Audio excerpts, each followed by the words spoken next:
یہ کوئی جذبات کی بات نہیں ہے، نہ یہ کوئی عقیدت کی بات ہے، نہ یہ کوئی محبت کی بات ہے، بلکہ ہم نے دیکھا کہ تاریخ اسلام میں ایسے بھی واقعات ہوئے ہیں جہاں پیغمبر اسلام نے برجستہ اپنے نواسوں کی عظمت، حسنین کریمین کا شرف اور ان کی بلندی کردار اور ان کی فضیلت کو مسجدوں میں بیان کیا، ایسی چوراہوں کو بیان کیا جہاں پہ یہ پیغام بآسانی پہنچ سکتا تھا۔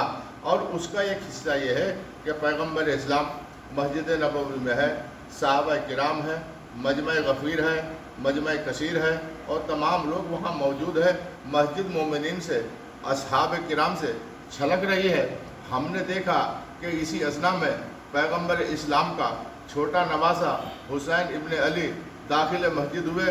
اب جو مسجد میں داخل ہوئے تو عبائے مبارک جو ہے اس میں پیر الجھنے کے ساتھ میں آپ زمین پہ قریب تھا کہ گر جاتے۔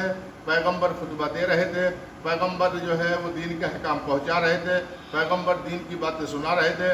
پیغمبر کی نظر جیسے پڑی کہ میرا نواسا گرنے والا ہے زمین کے اوپر، تو ایک مرتبہ نبی نے خطبہ چھوڑا، اور خطبہ چھوڑنے کے بعد میں اپنے نواسے کے قریب آئے، اور قریب آنے کے بعد میں اپنے فرزند کو ہاتھوں پر اٹھایا، یا رسول اللہ آپ کو خطبہ چھوڑنے کی ضرورت کیا تھی؟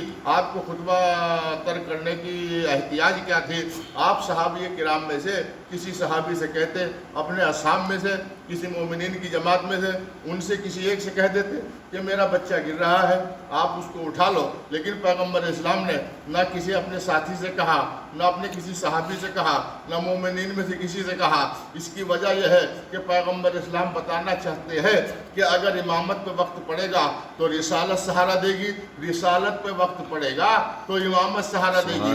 مجھے یہ سہارے گوارا ہے، مجھے صحابیت کا سہارا گوارا نہیں ہے۔